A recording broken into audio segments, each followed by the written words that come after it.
我这次专程昨天来，明天走，是因为来介绍我们从9月份开始的双语的基督教神学与事工证书课程，所以今天晚上也是双语进行的。I arrived yesterday and I will leave tomorrow. A very quick trip to Auckland to introduce to you the Christian Theology and Ministry Certificate Program, bilingual, which will begin in Auckland in September. So tonight's session will be bilingual as well. 听不惯双语的，请学习习惯。If you're not bilingual and are not accustomed to a bilingual presentation, well, try to get used to this. This is for the sake of the second generation ministry needs. 为了第二代的事工的需要，请各位习惯。You have already invested yourself migrating this country for the second generation. Very small sacrifice to listen to a bilingual session. 你已经为了下一代来到海外移民了，为了他们听双语的是很小的一个牺牲。谢谢你们合作。Christianity and China has had a very stormy, tumultuous history. 基督教与中国之间有着一个充满着风风雨雨的历史的相遇。Tonight, I will not go through the chronology of the growth of Christianity in China. 今天晚上不是给大家复述一下基督教在中国传播的一年一年的历史。You will not hear glorious biographies of missionaries who sacrificed themselves for China. 你不会听到宣教士在中国牺牲自己跟整个家庭的很荣耀的历史。Though that is worthy to be told. 这个故事是需要传讲的。What you will hear would be the history of the Chinese opposition to or misunderstanding of Christianity in the last 200 years. 今天晚上你们听到的是中国人对基督教的反对的声音，或者对基督教的误解。Now, this is not always heard among Christians. 这个基督徒很多时候听不到的一些的资料。Although among non-Christians in China, perhaps this is not unfamiliar material. 但是对中国大陆的非基督徒却不会很陌生。I begin with the year 1434. 我从1434开始讲。This is unorthodox history. 这个不是正统的历史。Comes from a British author. 来自一个英国的作者 who wrote 2 books. 写了2本书。The titles are 2本书的书名分别是1421 1421 and 1434。第2本是1434。There are websites you can look up. 你可以看他们的网站。Basically, the story is this. 简单来说，故事是讲郑和 the Muslim admiral, 那位伊斯兰教的太监。Chinese are mostly told the story of 郑和 going to Southeast Asia. 一般来说，我们听到的是郑和下南洋。是了，西洋，在东南亚是南洋，在中国是西洋。OK。1421 is the year that the Forbidden City was so-called dedicated. 1421年紫禁城落成。And this British author who was a submarine captain in the British Navy, 这个是英国一个海军的潜水艇的一个船长写的。Based on a lot of the charts, 根据很多世界上的海图。The story is that 郑和 6 fleets, 郑和的6队船队 have gone to every corner of the earth, 去过全球每一个角落。Now, for Westerners, that might not mean very much. The fact that 郑和 went to South Pole, North America, Africa, 对外国人来说，郑和到过南极，到过北极，到过北美洲，没有什么很大的意义。Although it is shocking enough, 已经够令人惊讶的 because his maps, his charts and his ships are 70 years before Christopher Columbus went to America. 他的海图，他的船比哥林布去北美洲早了70年。And 70 plus years before Vasco da Gama went around South Africa and went to India. 比 da Gama 环绕南非洲到印度也是早了70多年。What about 1434? 那1434呢？Again, this is unorthodox history. 这个不是一个正统学术界的历史。That's the year 郑和 made his last trip. 这个是郑和最后一次。Where did he go? 去哪里呢？ Would you believe he went to Rome? 你相信吗？他去了罗马。At least he gave the Encyclopedia of Chinese Knowledge to the papacy. 至少他把永和大典10000本书百科全书送了给教宗。What we notice in Europe is 我们在欧洲注意到的是 ，for example, Da Vinci， 譬如说达文奇。After 1434, Da Vinci, other Italians and Germans began to draw pictures of machines. 1434之后，意大利人跟德国人开始画一些图画，是画一些机器的图画 ，including ship-making machines， 包括那些造船需要用的那些图。Not before 1434， 1434之前不一样的。And these pictures look very similar to what the Chinese have been drawing since the Tang Dynasty。这些图画跟中国在唐朝开始画的很像。And then he probably gave the charts to the papacy. 他大概把海图给了教宗。The papacy gave it to Portugal. 教宗给了葡萄牙。Portugal gave it to Christopher Columbus and Vasco da Gama.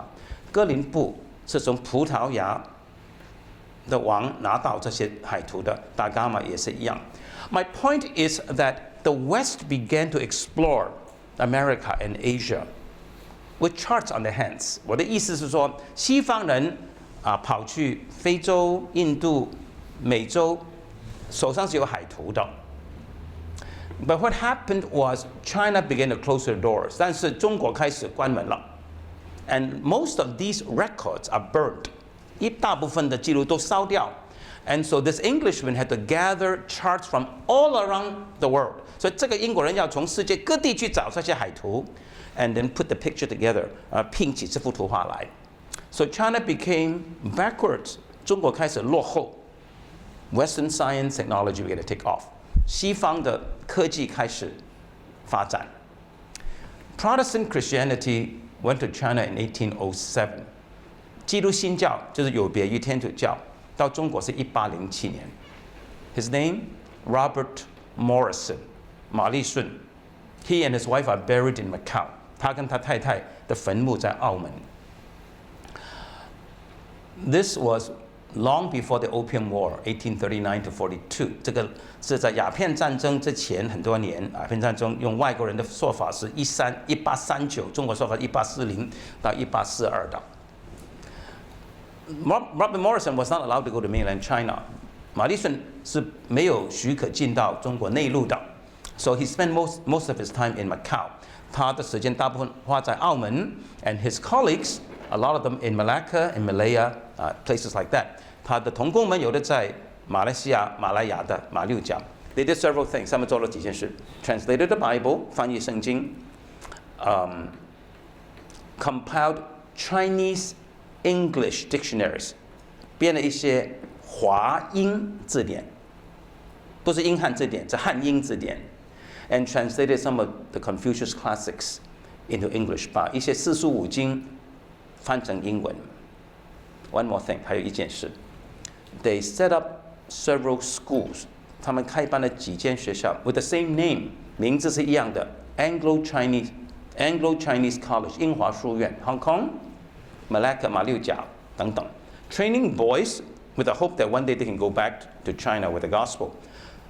训练这些男孩子，盼望有一天他们把福音带回去中国的。Because at that time China was closed to missionaries， 因为那个时候中国是不开放给西方的宣教士的。Some Roman Catholic missionaries went in anyway illegally， 有些天主教宣教士非法的跑进去。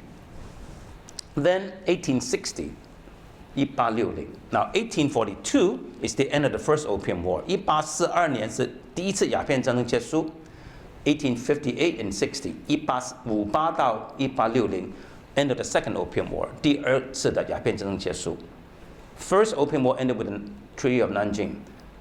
第一次鸦片战争以南京条约结束。1858 Treaty of 天津 1860 Treaty of 北京。1858年天津条约，1860北京条约。And after 1860 1860之后呢，then foreigners, due to these unequal treaties, now have the right to move inland.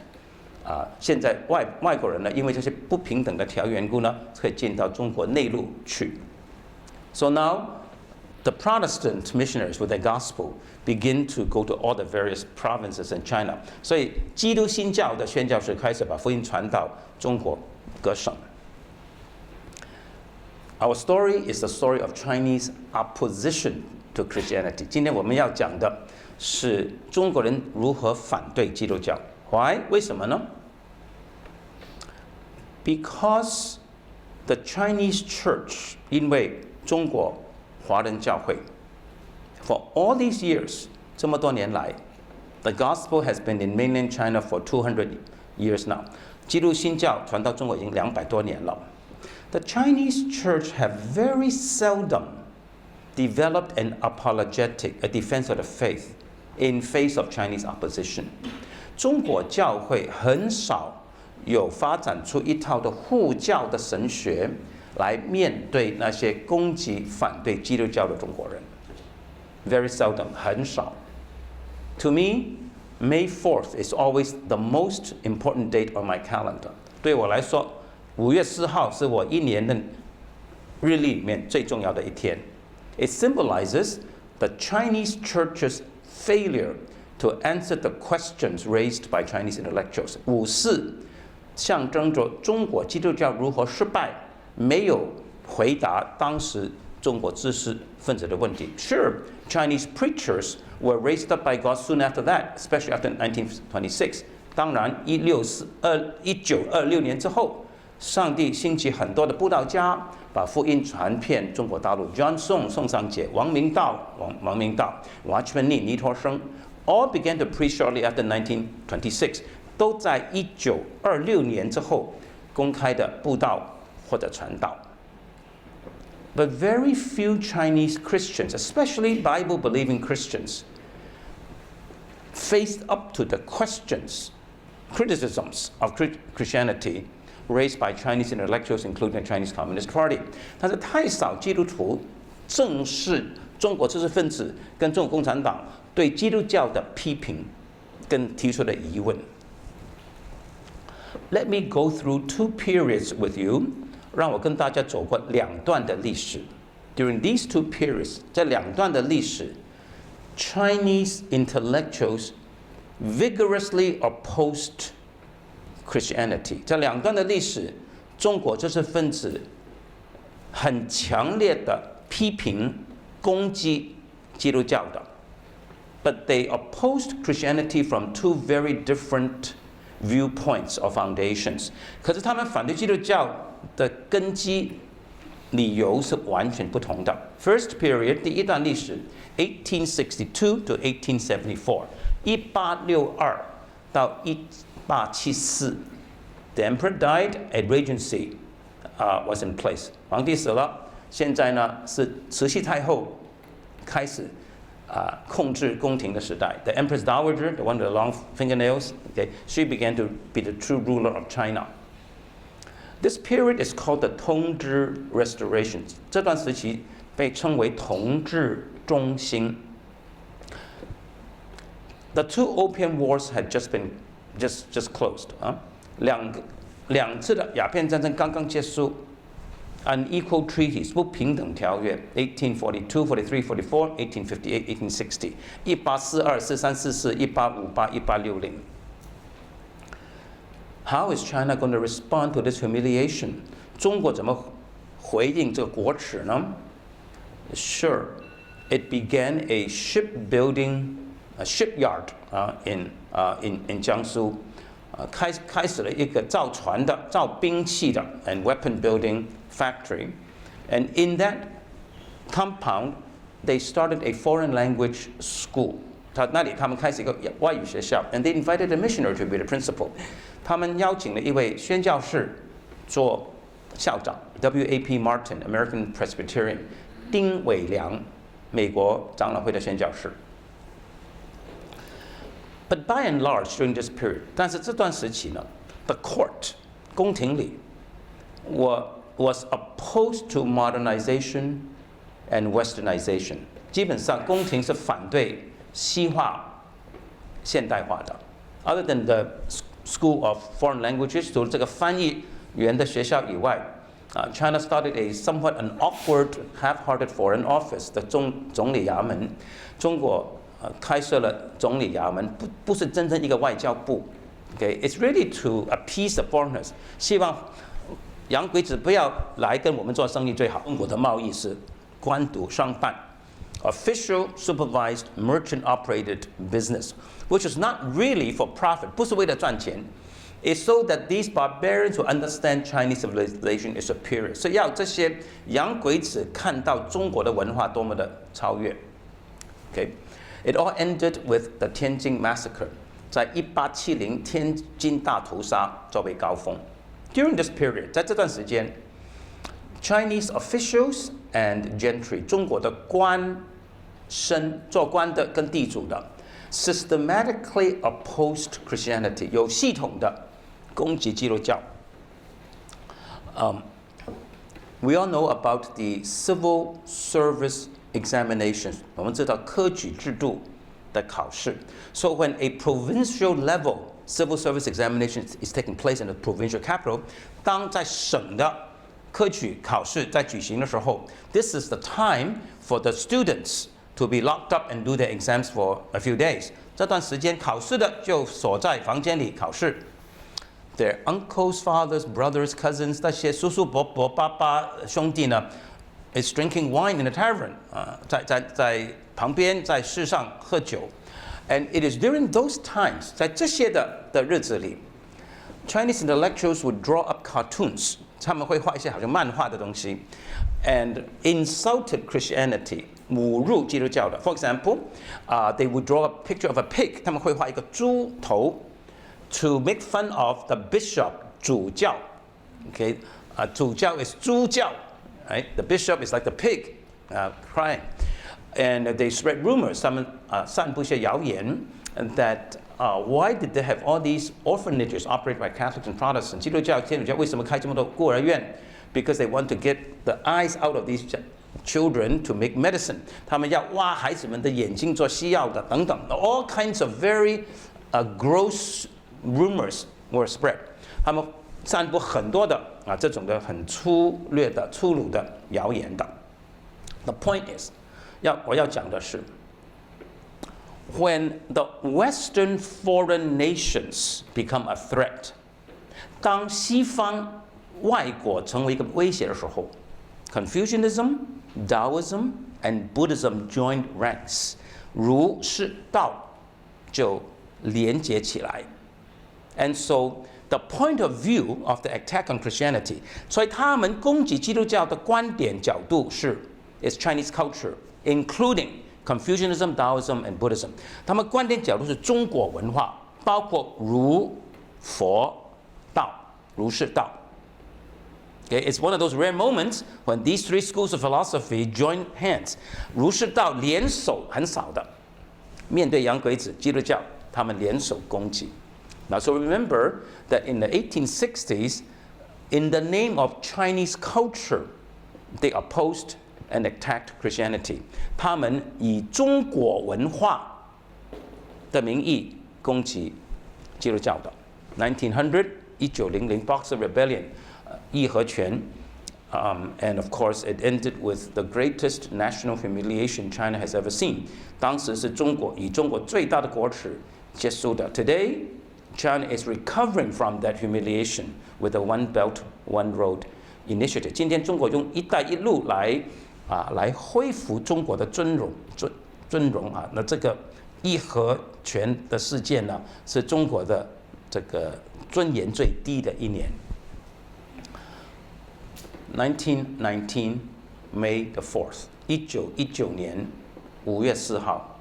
This year, 2019 is the 100th anniversary of the May 4th movement. 今年2019年是五四运动的100周年。I said that the May 4th movement is very important to me. 对我来说，五四运动很重要 because it symbolizes how Christianity in China failed to answer the questions of Chinese intellectuals. 五四运动对我来说很重要，因为它象征着中国基督教、中国教会如何失败，没有回答中国知识分子的问题的。1911 October 10th， 1911年10月10号，辛亥革命 Sino Central Revolution took place, overthrew the Manchu Emperor， 清朝结束了 ，China was a republic， 中国是个共和国。In 1914, 1914年 the Parliament of China even asked the Western nations to pray for China on Christmas Day. 中国的国会甚至乎要求西方的国家在圣诞节为中国祷告的。There were so many Christians in the Parliament. 国会议员有这么多基督教徒。1915, 1915年，袁世凯 took over. Power lay in the hands of the warlord 袁世凯。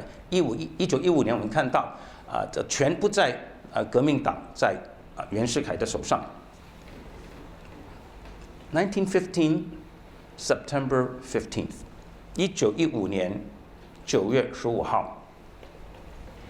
Our certificate program will begin at this 100th anniversary。我们纽西兰的证书课程是在1919年9月，这个100周年是什么事情呢 ？What is the event? A new magazine was formed。新的杂志成立了 ，New Youth 新青年。Editor 主编是谁？陈独秀 ，later on one of the founders of the Chinese Communist Party， 后来是中国共产党的发起人之一。Volume 1, Number 1, Page 1， 新青年第一卷第一期第一页。My plea to youth， 警告青年。陈独秀 was pleading that China's youth be progressive with critical thinking and not hold on to the old traditions。陈独秀呼吁中国的青年不要守旧，要开放，要追求科学，追求民主讨论等等。In other words, he was calling for China's youth to wake up。他呼吁中国的青年人醒过来 ，and create a republican culture， 创造一个共和文化。These are all his own words， 这都是他自己用的字眼啊。And so New Youth became the most influential magazine read by China's college professors and students during its 12 years of existence. 所以新青年在他出版的12年之内呢，是中国的大学的教授跟学生影响他们最大的一份的杂志。The students soon began their own magazine. 后来大学生有自己的杂志 New Tide 新潮。Okay, let me give a Chinese bibliographical note. 我这些资料哪里来的呢？1957年。中国出版了一套叫做《五四时期期刊介绍》，你可以在那里可以找到3本的。1916, 1917, 1918， 1916、17、18年 ，on the pages of New Youth magazine， 在新青年杂志的篇幅里面呢 ，you read about science， 你读到科学 ，democracy 民主。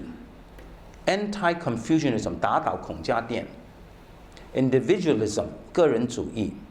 In other words, China began to read about 500 years of modern civilization in 4 short years。4年之内，中国知识分子读到500年的或者400年的现代文明 ，from the Renaissance, Reformation, and Enlightenment, and so on。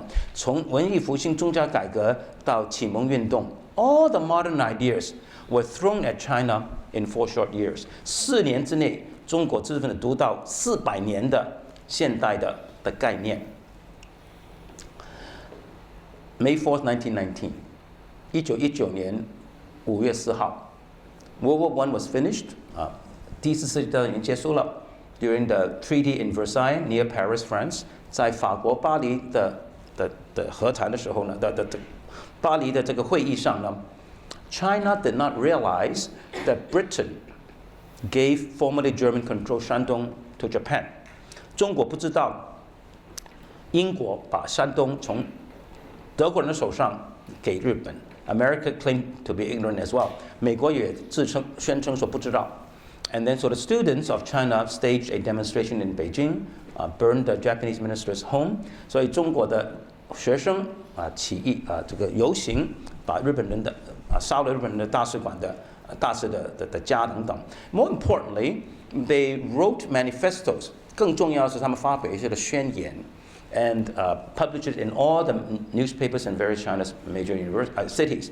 他们的宣言呢，在中国各大城市的报纸上面发表了。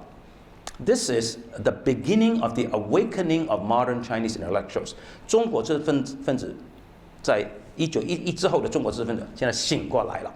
After 4 years of introduction to modern ideas, 经过4年接触到西方的一些的科学、民主等等的理念。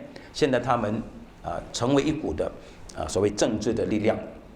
1920 Another magazine 另外一份的杂志 Young China 少年中国 Okay, just as influential as New Youth 与新青年同样的很有影响力的 They discussed the question 他们讨论一个问题 Can somebody who holds to a religious belief be a member of Young China Society 少年中国社员可不可以是信奉某某宗教的？他们还可以做少年中国这个学会的会员吗 ？They invited professors from France and so on to contribute articles. 他们邀请法国等等的外国人的教授写文章发表他们的意见。And so you can see that many things were going on. 很多事情在发生。China had political, social, cultural, intellectual, or philosophical challenges. 中国在政治、社会、经济、教育、哲学各方面都面对很大的挑战。1921 July 1921年7月份 ，the Chinese Communist Party was born 中国共产党成立。1922 April 1922年4月份 9 months later 9个月之后 ，the anti-Christian movement was born 非基督教反对基督教运动，非基督教运动开始了。Now, as I was saying, that in 1862 to 74, 我说在1862到1874年 ，Chinese intellectuals opposed Christianity in the name of Chinese culture. 中国知识分子官绅是以中国文化的地位来批评基督教的 Christianity is Western, foreign, barbarian. 基督教是洋教，西方来的舶来品，是蛮人的宗教。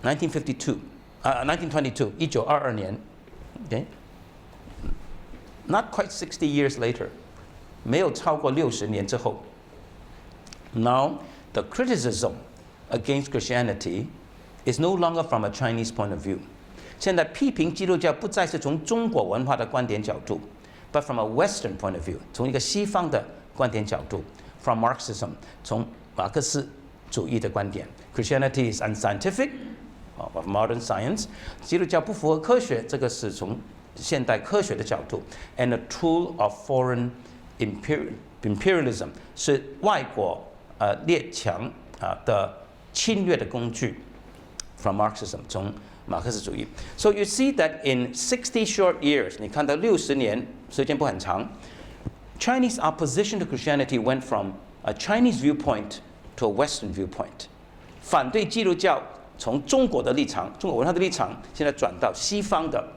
科学跟马克思主义的立场。The point is， 那为什么会这样子呢？重点是 ，Chinese civilization is bankrupt。中国传统文明破产了。1905 1905年 ，the civil service examinations were abolished。科举制度取消了。1908 the Empress Dowager died 1908年慈禧太后死了 so the last emperor had 3 years 所以最后的皇帝做了3年1908到1911 1908 to 1911 then came the revolution 然后辛亥革命 so if China was to overthrow the civil service examination and Confucianism 只要中国放弃科举制度跟儒家思想 what is to take its place以什么取代之呢 In the same way, in 1989, 同样1989年 whatever you think of the June 4th event, 你不论对64怎么看 ？What it meant for me 对我的意义是 ，Who or which philosophy holds the key to China's future in the 21st century？ 重要的是，21世纪有哪一些的哲学或者理念引导中国呢 ？Same questions， 同样的问题 ，except 70 years later， 70年之后，1989年。Let's go back to the anti-Christian movement， 再回到非基督教运动 ，1922 to 1927， 1922到1927。Now remember that the Communist Party at that time was only 9 months old。不要忘记，共产党那时候只有9个月这么大。Okay，their youth department， 他们的青年部organized the students to oppose Christianity in the name of science and anti-imperialism， 奉科学的名跟反对帝国主义的名来反对基督教。1922 1922年 ，very soon summification came along， 暑假很快就到 ，and the movement fizzled out， 这个运动就开始消失了。1923 1923年 ，Sun Yat-sen accepted Russian help， 孙中山先生接受了俄罗斯的协助 ，because Britain and America would not help him， 因为英国、美国都不愿意帮助孙中山先生。And so 1924 1924年 January 1月份 ，First Kuomintang Congress was held， 国民党第一次大会举行。All the communists were there and took the most important positions within the Nationalist Party。中国共产党的党员都拿到国民党的最重要一些的地位。The important point for us Christian， 对我们基督徒来说最重要的是 ，there was an anti-Christian movement in 1926 to 27 when Chiang Kai-shek led the Northern Expedition。蒋介石在1926到1927年北伐的时候，有一次的逼迫基督教的运动。It's almost like the Boxer Rebellion was raised up again， 就好像义和拳的那段时期又来一次的大屠杀。Now let me repeat， 我再重复一次 ，Christianity is now looked upon as unscientific and a tool of Western imperialism。现在基督教是一个不符合科学、不符合逻辑、西方侵略的一个工具，中国这份这样来看的。And so communism as an ideology gained influence among Chinese intellectuals, particularly in Beijing, year after year after year。所以呢，共产主义作为一个哲学呢，是越来越受到北京的大学生的欢迎跟接纳。all the way to 1940， 一直到1940 ，when many of them went to 延安，很多人都去过延安，去 to look up 周恩来，去看周恩来、毛泽东等等。Now, the importance of the anti-Christian movement, 1922 to 97, 1922到27年的非基督教运动为什么这么重要呢？ These ideas formed the basis of the new China's religious policy after 1949。因为这个非基督教运动的一些理念，就是新中国1949年之后的宗教政策萌芽的时期。最基本的概念都是那个时候已经发表过的。And Mao took up many of these ideas in the Chinese Soviet Republic in 1931。在1931年，毛泽东在中国苏维埃共和国的时候，就用了这些的概念来写当时那个苏维埃的宗教的政策的。After 1949 1949年之后 ，China basically took 2 routes。中国基本上有2条路线 ，the soft line and the hard line， 软的、硬的。1966 to 76 1966到76年 ，the Great Cultural Revolution 文化大革命 ，China took the hard line。当时候呢是用强硬的政策 ，the goal is to extinguish religion。当时的目标是消灭宗教。But before and after， 但是文革前、文革后 ，China took the soft line， 中国用的是比较软的政策。The goal is to control and register religion， 目的是要控制跟让宗教登记注册。Okay? And now we're seeing a great change right before our eyes in 2019。现在2019年呢，在我们眼前又来一次新的一个变化。China now looks at Christianity this way。现在中国是这样来看基督教的。Remember Chinese point of view 1860s， Western point of view 1920， 记得吗1860年代从中国文化的观点角度，1920年代从西方跟马克思主义的观点角度。Now, China looks at religion and Christianity again from a Chinese point of view. 再一次的，中国从中国的角度来看基督教。The main point is no longer science, logic, or imperialism. 现在中国最关注的不是科学，不是逻辑，不是帝国主义。Is are you for us or against us? 基督教是敌我的还是不是敌我的？真的 ，This is the main concern of China now for Christianity. 现在中国对基督教可能最关注的是这一点。Now, in 1989, 在1989年 ，that's 30 years ago, 30年前 ，when I saw the demonstrations on TV， 当我在电视上看到这些的天安门广场的事情的时候 ，what really impacted me was 对我最大的影响是 ，I had already completed my PhD thesis， 当时我已经写完我的博士论文了。You can get a Chinese copy on the book table. 我们中文翻译本在书摊有《先驱与过客》。The English title was the Other May 4th Movement. 1989's impact on me， 64对我的影响是 ：Are we witnessing another May 4th movement？ 是不是五四运动卷土又来了呢？Are we Christians to fail again to give a Bible-based apologetic to Chinese intellectuals？ 我们是不是再一次的缺席，不能够对中国知识分子提供一个完整的又合乎圣经的护教学呢 ？After 1989， 1989之后。I had many opportunities to visit China's universities, do exchange lectures, and so on. 我有很多机会去中国做交换讲师and also exchange many business cards， 也可以交很多的名片等等。I chose not to do that. 我选择了走另外一条路 ，because 原因是 if and when Chinese intellectuals become Christians， 当中国知识分子成为基督徒的之后 ，What kind of Christian church will welcome them？ 欢迎他们的是怎么样的一个的中国或者华人教会呢 ？1966 1966年 ，Jonathan Chow wrote an article in Taiwan。赵天恩在台湾发表一篇文章，中国神学荒芜的原因 ，The desolation of Chinese theology。1970, he started China Graduate School of Theology. 1970，他开始了中国神学研究院。Unfortunately, that school became not a movement but a school only. 很不幸的，中神现在是一所学校，而不是一个运动了，已经没有以前的创校那种意向。那个是我对这个学校的批判啊。Today is 53 years after Jonathan Chow's article.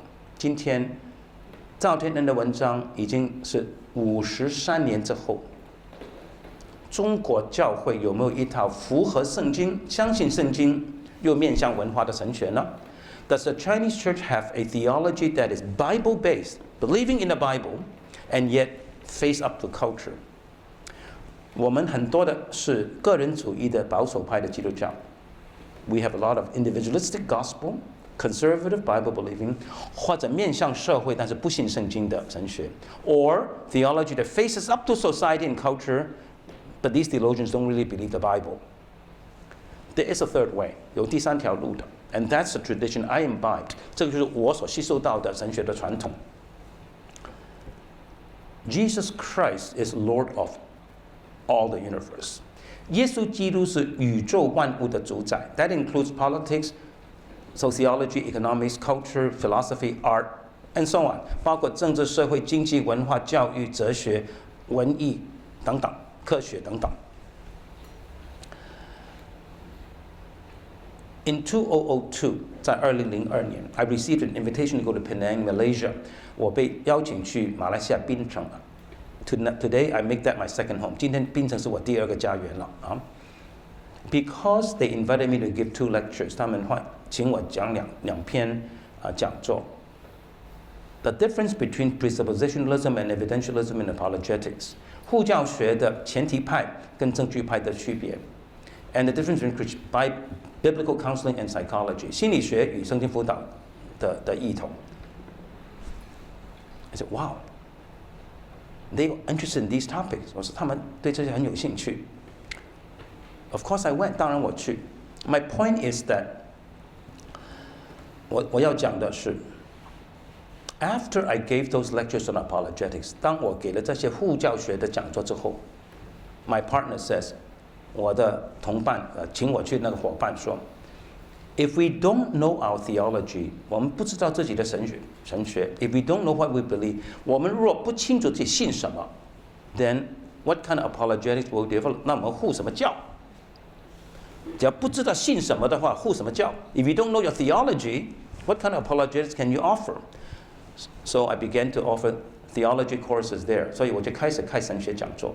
Penang, Kuala Lumpur, Singapore, 吉隆坡、槟城、新加坡 ，Hong Kong, Tokyo, 香港、东京 ，Washington D.C. 美国华盛顿等等。And now New Zealand in a bilingual form. 现在纽西兰我们要开双语的。Today we live in a time when China has already surpassed the modern science of the West. 今天2019年，中国已经越过了西方的现代科学科技 in the sense that China is more secular than the West is. 中国比西方更加的世俗。The West, meanwhile, has lost its essence because it lost the Bible. 西方不要圣经，所以已经失去了西方文明的核心了。So all it can do is become more and more Asian. 所以西方只能做的，特别欧洲，只能够更像亚洲。And so where do the two meet? 两个在哪里相遇 ？Kazakhstan. Now China has built a land port there. 中国现在在那里有个内陆的港口。Trains from China go there. 中国的火车到那个地方。Trains from Europe gets there. 欧洲的火车到那里。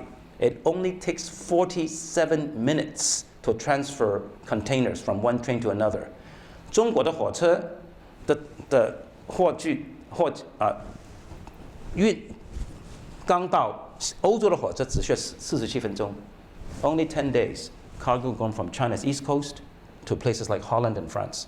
中国的海岸到荷兰、法国只需要10天。The West is becoming more like China and Asia. 西方越来越像中国。China is becoming so Western that it has lost its China's a lot of its original culture. 中国更这么像西方，已经失去很多中国的文明。We live in a completely unprecedented world. 今天是空前所没有的全球的一个状态 ，which makes the world twice as more empty. 就表示全球的文化是双倍的那么的空虚。Okay. Of everybody that uses social media in China， 在中国用 social media 的 ，only 22% use email。这些人用电邮的只有22%。That means that China, even more than the U.S., is losing the habit of writing letters. 中国、美国更厉害，很快就失去写信、写文章的这个能力了。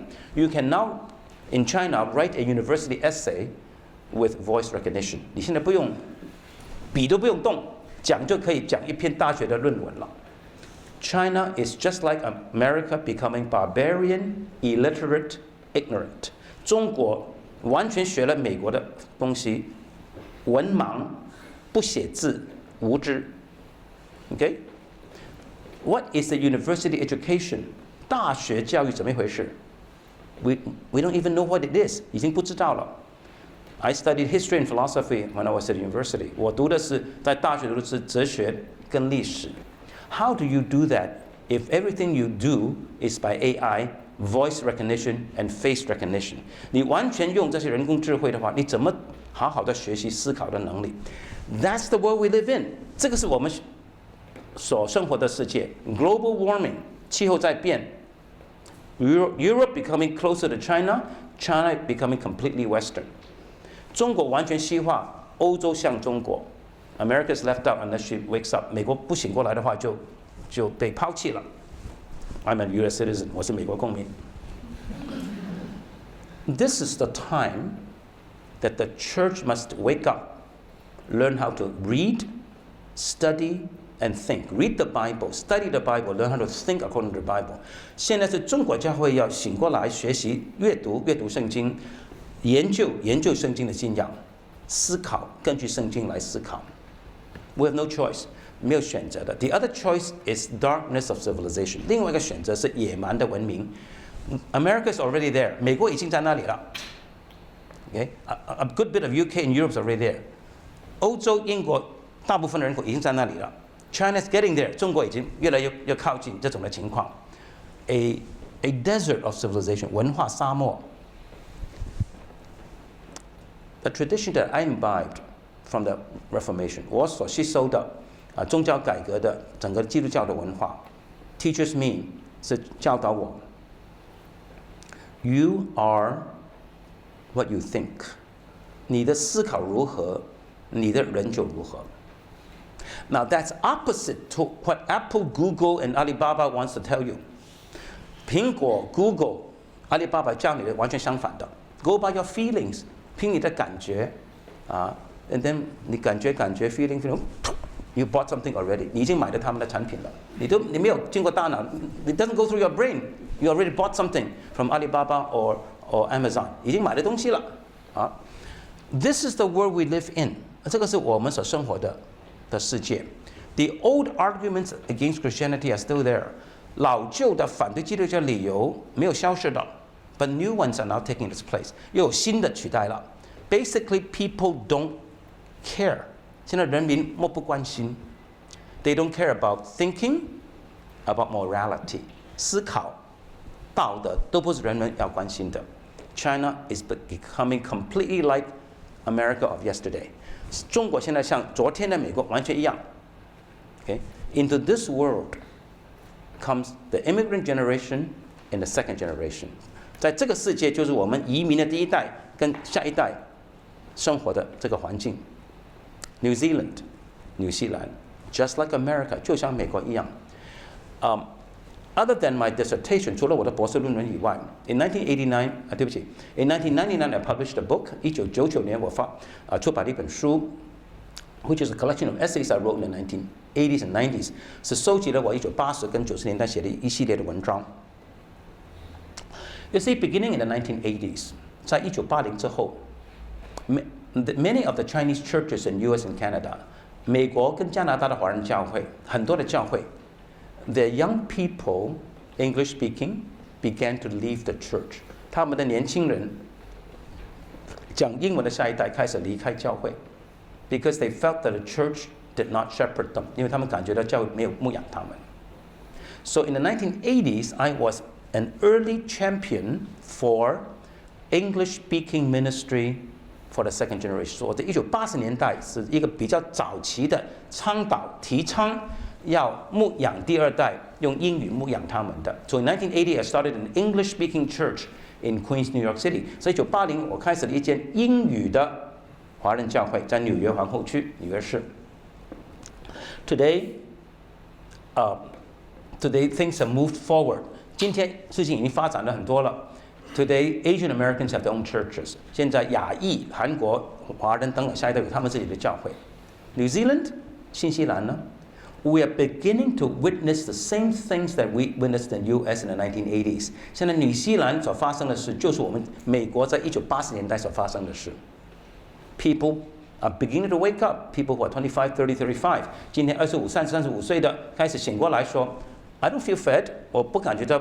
受到喂养 ，I'm leaving， 我离开了。Or if I stay， 假如我留在华人教会 ，at least I feel very dissatisfied， 这是我觉得很不满足。My message to the second generation， I did a message this afternoon。今天下午我向英语的下一代讲到的，我对他们说 ，I said to them，don't leave home， 不要离开你的家。I don't mean don't ever leave your church， 我的意思不是说你永远不可以离开你的教会。But your heart must not leave home. 你的心不可以离开家。God made you second generation Chinese New Zealander. 上帝带领你做第二代的纽西兰的华裔。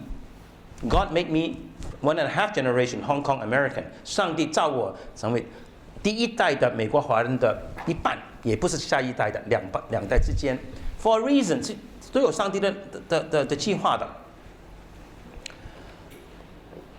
One obvious reason is God made a second generation to minister to other second generation.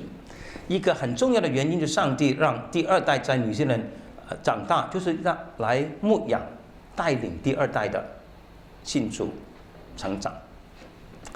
To the first generation， 对第一代的 ，my message is 我的信息是 ，bless every effort to shepherd the second generation。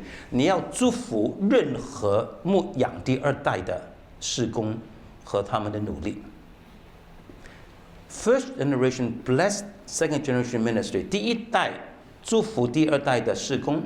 Second generation learn to not leave home and feed themselves。第二代的不要离开家，学习自我喂养。I've been saying this in New Zealand and in Australia。在澳洲跟纽西兰，我讲同样的信息。A repetition of what my heart told me back in the 1980s and 90s， 跟我1980年代跟1990年代心里面所想的是同样的信息。Hence the bilingual certificate program。所以我要在纽西兰开一个双语的神学证书课程。Okay，the purpose is not to create another seminary。我的目的不是再开一所神学院。It's not a seminary， 不是一所神学院。You will not credit， 你不会得到学分。You will not get a degree， 你不会得到一个学位。But this effort is for the sake of the church。这个是为了教会而做的。God made me bilingual and bicultural。上帝造我是双语而且是双重文化的人。I preached in English to the second generation this afternoon。今天下午我讲的是英文，完全另外一个人讲不同的信息对不起，完全不同的一个文化的表达的方式。Tonight I'm bicultural and bilingual。今天晚上我是双语双重文化的。If I were only to preach in Mandarin, I'm another person。我讲完全用普通话讲到就另外一个人。You probably have never seen me preach in English only。你可能没有看过我怎么用英文讲到的。I preached to 400 Filipinos in Singapore。我在新加坡向400个菲律宾人讲道 ，completely American style， 完全美国的风格的。God made me bicultural。上帝造我是双重文化的。Whatever the case it is with you， 不论你的情况是如何 ，we can all love the Chinese church and her second generation ministry。我们都可以爱华人教会跟爱第二代的事工。About 3 years ago， 3年前 I held a pizza party。我开了一个 pizza 的晚会 ，inviting all the people I knew that were leaders in second generation ministry in Auckland。邀请所有我所认识的奥克兰的华人教会的第二代事工的领袖们来聚一次。Now we're beginning this next effort。现在我们开始这个下一步的努力。In 1990 or so， 大概1990。